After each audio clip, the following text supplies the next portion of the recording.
നാടകീയ രംഗങ്ങൾ സൃഷ്ടിച്ച് ഇന്ന് പാർലമെന്റിൽ ശബരിമല വിഷയം ചർച്ചയായി.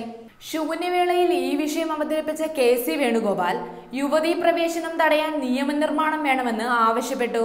എന്നാൽ CPM MP P കരുണാകരൻ ഈ ആവശ്യത്തെ ശക്തമായി എതിർക്കുകയും 2 യുവതികൾ മല കയറിയതിന്റെ പേരിൽ അക്രമം അഴിച്ചുവിട്ട BJP RSS കലാപത്തിനെതിരെയാണ് ചർച്ച വേണ്ടതെന്ന് ആവശ്യപ്പെടുകയും ചെയ്തു. പിന്നാലെ സംസാരിച്ച BJP MP Meenakshi Lekhi P കരുണാകരന്റെ വായടപ്പിച്ച വാദങ്ങളാണ് നിരത്തിയത്. 41 ദിവസം വ്രതമെടുത്തു പോകേണ്ട ശബരിമലയിൽ യുവതികൾക്ക് പോകാനാകില്ലെന്നും യുവതികൾക്ക് വേണ്ടി വ്രതം 21 ദിവസം ആക്കാനാകില്ലെന്നും മീനാക്ഷി ലേഖി പറഞ്ഞു.